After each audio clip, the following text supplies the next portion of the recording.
महाकाल। श्रवण मास के महत्व में 13वां अध्याय दुर्वा गणपति व्रत विधान।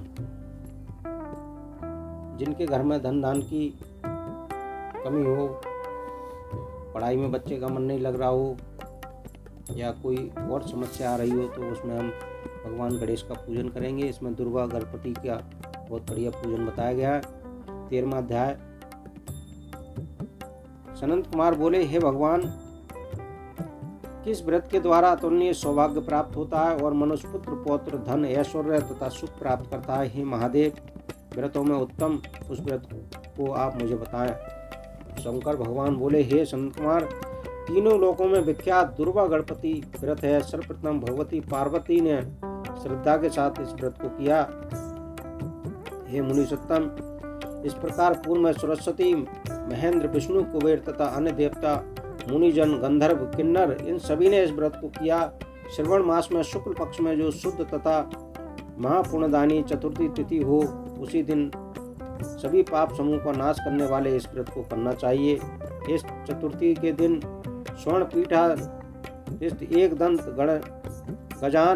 गजानन विघ्नेश्वर की स्वर्णमयी प्रतिमा बनाकर उसके आधार पर स्वर्ण में दुर्वा को व्यवस्थित करने के पश्चात विघ्नेश्वर को रक्त वस्त्र से वेष्टित ताम्र में पात्र के ऊपर रखकर सर्वतोभद्र में रक्त पुष्पों से अपामार्ग, शमी, दुर्वा, तुलसी, बिलपत्र, इन 5 पत्रों से अन्न उपलब्ध, सुगंधित पुष्पों से, सुगंधित द्रवों से, फलों से तथा मोदकों से श्री गणेश की पूजा करनी चाहिए और उनके बाद उन्हें उपहार अर्पित करने चाहिए। इस प्रकार अनेक उपचारों से भी गिरिजापुत्र विघ्नेश्वर की पूजा करनी चाहिए। इस प्रकार गए स्वर्ण में निर्मित इस प्रतिमा में विघ्नेश का आह्वान करता हूँ, कृपा निधि पधारें। इस स्वर्ण में सर्वोत्तम रत्न जटित सिंहासन को मैंने आसन के लिए प्रदान किया है। हे विश्व के स्वामी, इसे स्वीकार करें। हे उमासुत, आपको नमस्कार है। हे विश्वव्यापक, हे सनातन, मेरे समस्त कष्ट समूह को आप नष्ट कर दें। मैं आपको पाद अर्पित करता हूँ। गणेश्वर, देव, उमापुत्र तथा मंगल का विधान करने वाले यह अर्घ प्रदान करता हूँ। हे भगवान, आप मेरे इस अर्घ को स्वीकार करें। विनायक, सूर तथा व्रत प्रदान करने वाले को नमस्कार है, नमस्कार है, नमस्कार है। मैं आपको यह अर्घ अर्पित करता हूँ, इसे ग्रहण करें। मैंने गंगा आदि सभी तीर्थों से प्रार्थना पूर्वक यह जल प्राप्त किया है। हे सुरपुंगव, आपके स्नान के लिए मेरे द्वारा प्रदत्त इस जल को भी स्वीकार कीजिए। सिंदूर से चित्रित तथा कुमकुम से रंगा हुआ यह वस्त्र युग्म आपको दिया है, इसे आप ग्रहण के लिए। लंबोदर तथा सभी विघ्नों का नाश करने वाले देवों को नमस्कार है। उमा के शरीर के मल से आविर्भूत हे गणेश जी, आप इस चंदन को स्वीकार कीजिए। हे सुरेश्रेष्ठ, मैंने भक्ति के साथ आपको रक्त चंदन से मिश्रित अक्षत अर्पण किया है। हे सुरोत्तम, आप इसे स्वीकार करें। मैं चंपा के पुष्पों, केतकी के पत्रों तथा जपा कुसुम के पुष्पों से गौरी पुत्र की पूजा करता हूँ। आप मेरे ऊपर प्रसन्न हो। सभी लोगों पर अनुग्रह करने वाले तथा दानवों का वध करने के लिए स्कंद गुरु के रूप में अवतार ग्रहण करने वाले, आप प्रसन्न पूर्वक यह धूप लीजिए। परम ज्योतिष प्रकाश करने वाले तथा सभी सिद्धियों को देने वाले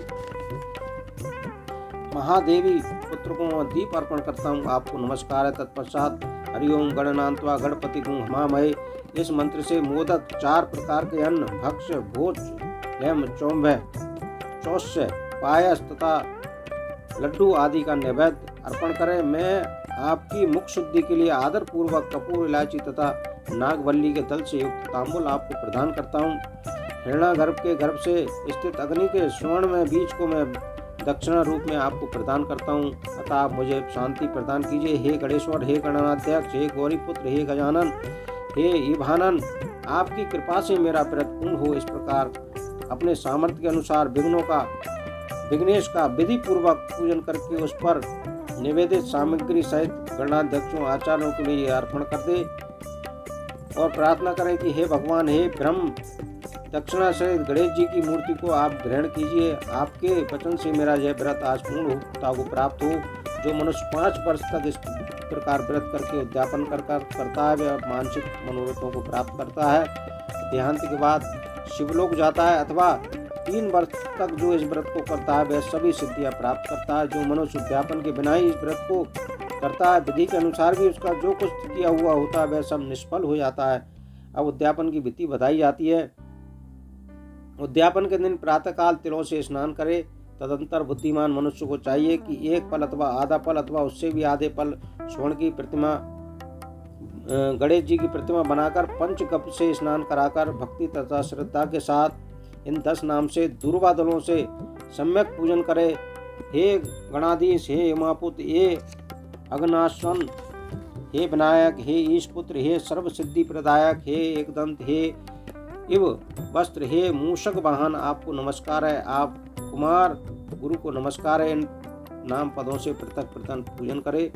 प्रतिदिन अधिवास करके प्रातःकाल होम करके दूर्वा दलों तथा मोदकों से होम करना चाहिए। तत्पश्चात पूर्ण आहुति देकर आचार्य आदि का विधिवत पूजन करना चाहिए और घट तुल्य थनों वाली पत्र सहित गाय का दान अपने वित्त के अनुसार करना चाहिए। हे वत्स, इस प्रकार करने पर मनुष्य सभी मनोरथों को प्राप्त कर लेता है। हे सनत कुमार, अपने प्रिय पुत्र गणेश के व्रत से संतुष्ट होकर मैं इस मनुष्य को पृथ्वी पर सभी प्रकार के सुख देकर अंत में उसे सद्गति प्रदान करता हूँ। जैसे दूर्वा अपनी शाखा प्रशाखाओं द्वारा वृद्धि को प्राप्त होता है, उसी प्रकार उस मनुष्य की पुत्र पौत्र आदि संतति निरंतर बढ़ती रहती है। हे सनत कुमार, मैंने दूर्वा गणपति का यह अत्यंत गोपनीय व्रत कहा।